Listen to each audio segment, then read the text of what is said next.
So to give you kind of an idea of what needs to happen here is we need to get this axle down far enough to where we can drill out the center pin hole on the axle to 9/16. That's because the Durango's center pin is actually larger than the Cherokee's. So to get the axle to droop far enough, you need to take the shock off, disconnect the brake line, and then what I also did was, instead of disconnecting the emergency brake cables and everything, that's kind of a pain in the ass, I just unbolted it from the underside of the frame here. It should give you enough room to get the axle far enough to where you can get your drill down through the perch to drill the hole out. I did take the drive shaft off, but you don't need to do that. That's really, I took that off to measure the pinion angle, just because I want to make sure that the leafs and everything that I put in here don't introduce too much pinion angle. Outside of that, put your C-clamp on here, take the center pin out. Basically, you take the 3 leaves that are on the stock pack and put the 4 leaves from the Durango on it. So let's get started on the passenger side.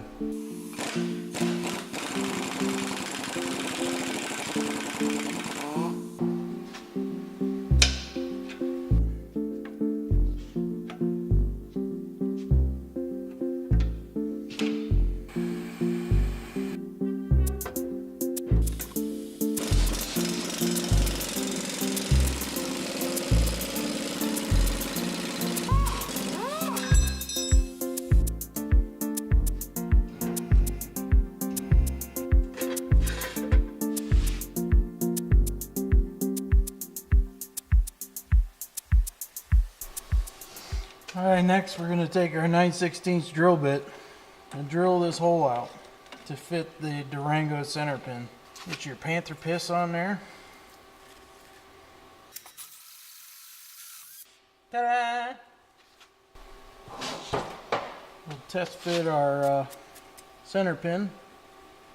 Oh man, fits in there tighter than a tick's ass, which that's what you want. Any kind of movement you have between the center pin and this perch here can introduce dog tracking. So, you know, your pin could be wobbling inside that hole, and once you clamp the perch to the leaf spring, it could be not square to the body of the Jeep.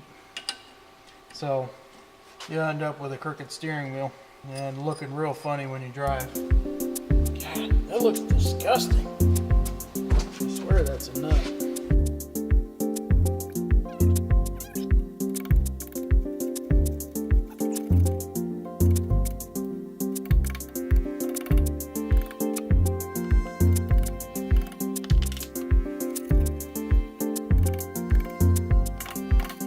Most important step right here. Just so we don't catch one of these leaves to the face when this bolt breaks.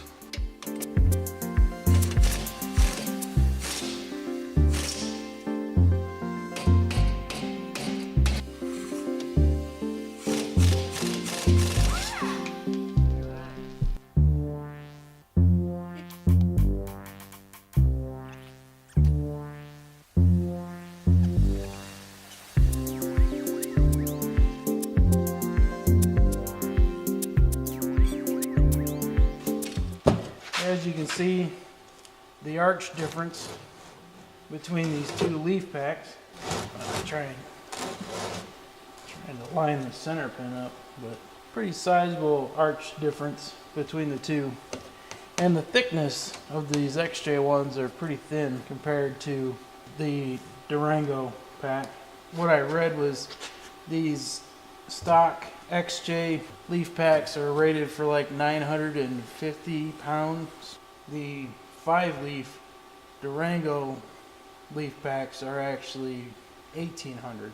So pretty sizable difference. I'm hoping that that doesn't make the back of the Jeep ride too rough, but you never know until you actually put it in there. So next step, we got this off, is to take the center pin out, cut the clamps on this one. We'll remove the bottom 4 leaves and bolt it up to the XJ.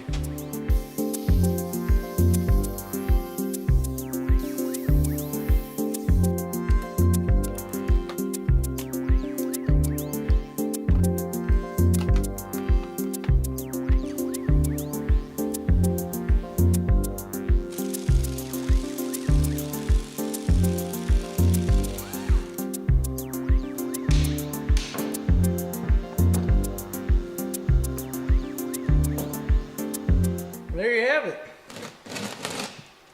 Now we'll just take this stack of leaves and bolt them on the XJ.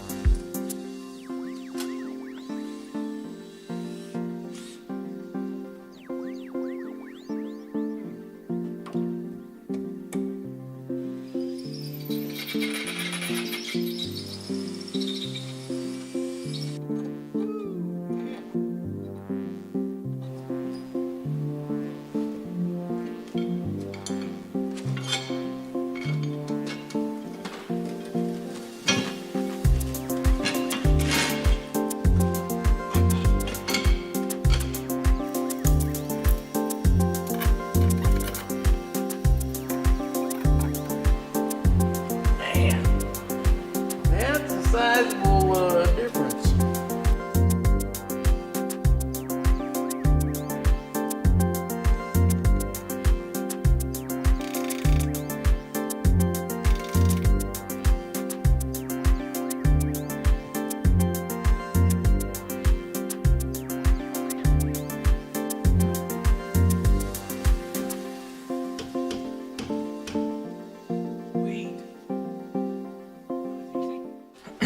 So I'm going to put the stock U-bolts back on for now. I want to get it setting down on its own weight so I can measure the ride height to see if we need to take some of these leaves out.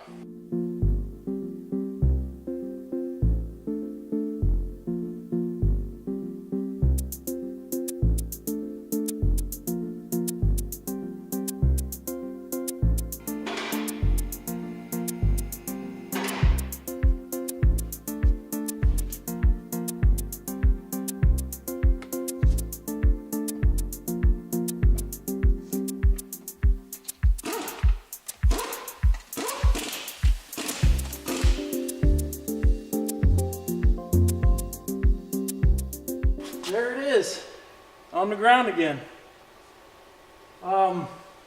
It does look like it's a little higher in the back, just to me. The openings aren't going to be real true lift numbers, just because I've cut and folded them, and I cut the front. But I did take some measurements from the frame to the axle on all 4 corners beforehand, before the lift. So next thing I want to do is actually measure each corner and see how much lift we actually got.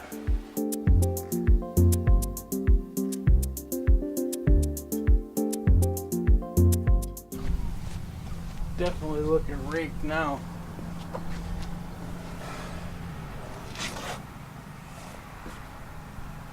Take some measurements. It's bright out here. What we're gonna do is, this is the right rear. Basically, all I'm gonna do is measure from the top of the axle tube here to the bottom of the frame rail where the busted bump stop was. From the axle tube, center of the axle tube, to the bottom of the frame, about 9 3/4 on the left rear.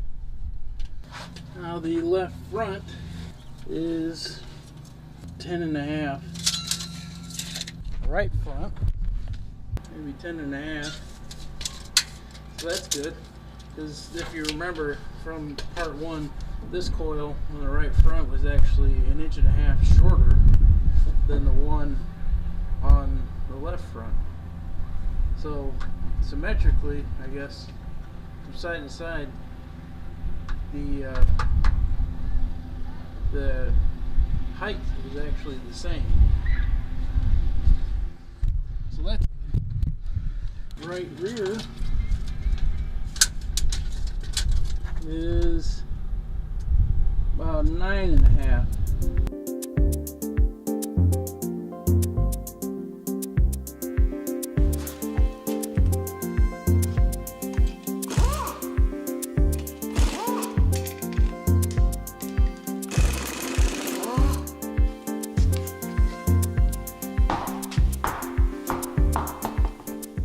So I got the Jeep back on the hoist, and it looks like I got about 4 inches of lift with this configuration, which kind of gives it that raked look. I'm not really into that. So I think what we're going to do is swap a third leaf in this pack. So you got the main, you got the first Durango leaf, and then you got the second Durango leaf. So I think what I'm going to do is swap the second Durango leaf with the first XJ leaf and see what that gives us. So we'll swap that out and pull it back outside and see what we get.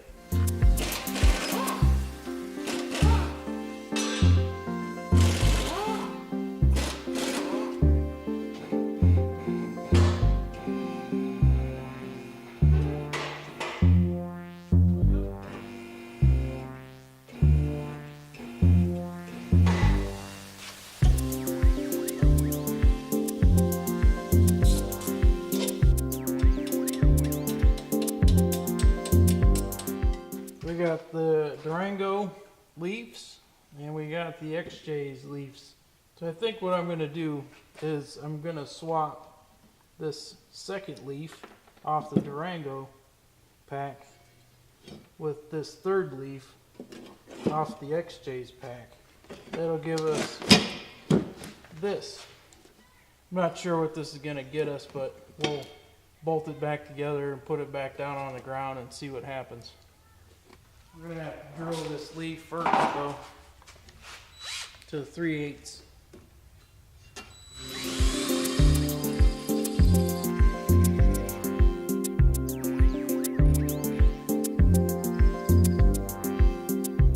We got the bottom leaf.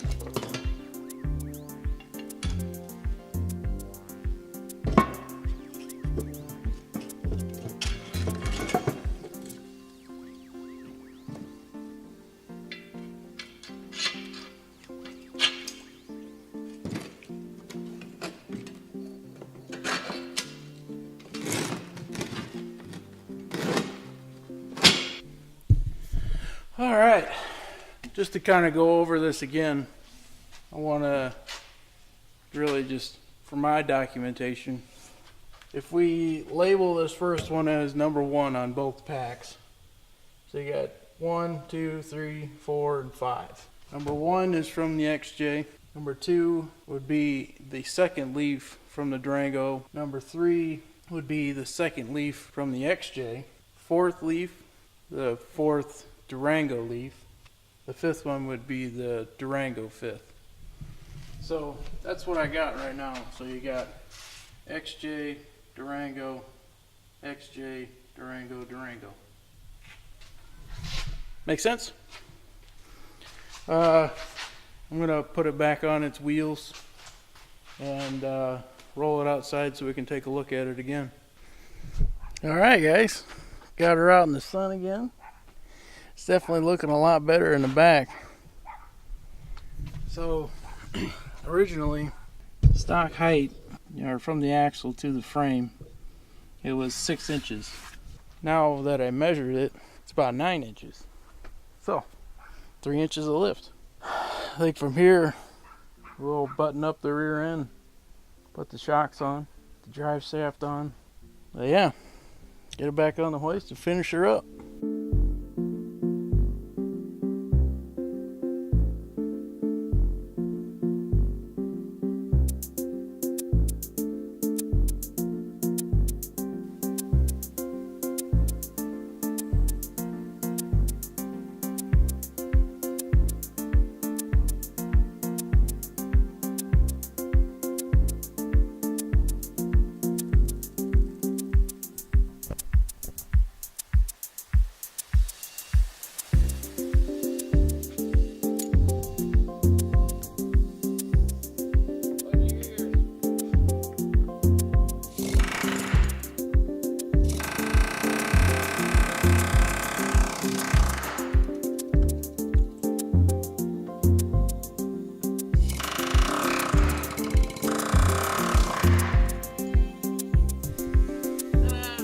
To fix this issue, you're going to have to find 2 of your rustiest bolts and 2 of your rustiest nuts, you know, just so they fit the aesthetic up here. Then you're just going to stick your hand in this cross member, poke that bolt right through that hole.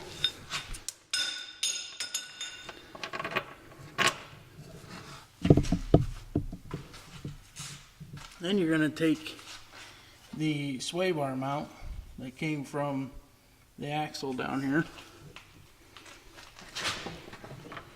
and you're going to install that.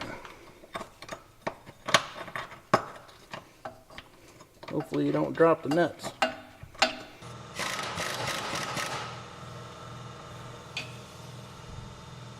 There we go. So these shocks that I ordered, I believe they're for a Ranger. I could be wrong. In the Jeep, it's supposed to be oriented like this, you know, with the shield on top. Well, the mounts wants it to be oriented like this. You know, you got your solid bushing on this side, your regular rubber that goes on the bottom. So I don't know if this shield has to go up or down, but I don't want to take the chance. So I think I'm just going to switch this mount and this mount, you know, flip-flop them. And it's pretty easy. Basically, you want to find something that's larger than the bushing, which is, this is a 30 millimeter socket.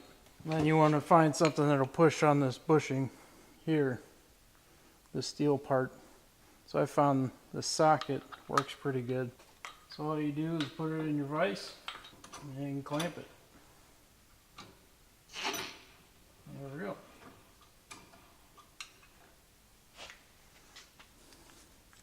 So here's the solid bushing pressed out. This other one's just rubber. You can almost force it out by hand.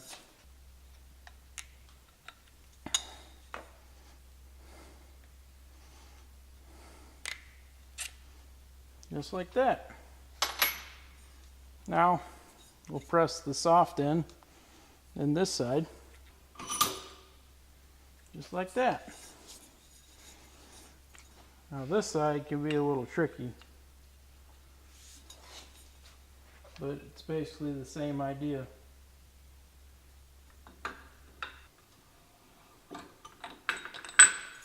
There you go. All pressed in.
Alright guys, that's pretty much it. It's the rear suspension on this Jeep.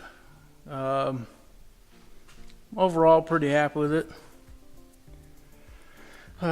Obviously from here I've got to bleed the brakes and also do alignment on the front, straighten out the steering wheel and set the toe. Well, that's pretty much it. Thanks for watching.